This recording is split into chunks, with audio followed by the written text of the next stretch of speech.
வாங்க குழந்தைகளா, இன்னைக்கு நம்ம அரசருடைய கதை பற்றி பார்க்கலாமா? முன்னொரு காலத்தில் அக்பர் என்ற ஒரு அரசர் வாழ்ந்து வந்தாராம். அவர் மக்களுக்கு நிறைய நல்லது செய்வாராம். அவருக்கு திடீர்னு ஒரு நாள் உடல்நல சரியில்லாத போயிடுச்சாம்.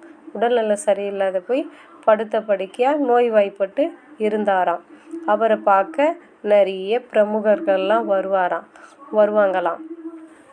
ஒரு கிராமத்திலிருந்து ஒரு விவசாயி இதை கேள்விப்பட்டு தன்னுடைய அரசருக்காக பிரசாதம் எடுத்துக்கிட்டு வந்தாங்களாம். ஆனால் அந்த விவசாயியை காவலாளி உள்ளேயே விடலையாம்.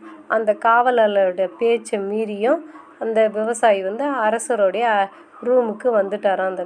அவர் கலைந்த தலைமுடியையும் அழுக்கு படிந்த துணியையும் முக சோர்வையும் பார்த்து அரசர் அவர் வெகு தொலைவிலிருந்து கிராமத்திலிருந்து வருபவர் என அரசர் உணர்ந்தாராம். அந்த விவசாயி, அரசே, உங்களுக்கு உடல்நிலை சரியில்லை என்பதனால் எங்கள் ஊர் முத்துமாரியம்மன் கோவிலில் பொங்கல் வைத்து பிரசாதம் எடுத்து வந்துள்ளேன், வாங்கி கொள்ளுங்க அப்படின்னு சொன்னாராம் அந்த விவசாயி. அது மறுப்பு சொல்லாமல் அந்த அரசர் வாங்கிக்கிட்டு அவர் கழுத்தில் இருந்த முத்து மாலையை கழட்டி அந்த விவசாயிக்கு கொடுத்துட்டாராம். அந்த விவசாயி போயிட்டாராம். அதை பார்த்த காவலாளி, அரசே, அந்த கெட்டுப்போன பொங்கலுக்கு உங்கள் கழுத்தில் இருக்க முத்து மாலையை கழட்டி கொடுக்குறீங்க அப்படின்னு அந்த காவலாளி கேட்டானா. அதுக்கு அரசர் சொன்னாராம், நான் கழட்டி கொடுத்த முத்து மாலை ஒன்றும் விலை உயர்ந்ததல்ல, அவர் கொடுத்த பிரசாதம்தான்.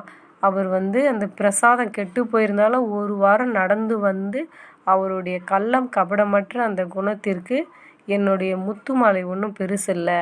அவருடைய குணம்தான், அன்பு தான் பெருசு, எப்பயுமே அன்பு தான் உயர்ந்தது அப்படின்னு அந்த அரசர் அந்த காவலாளிக்கு புரிய வச்சாராம்.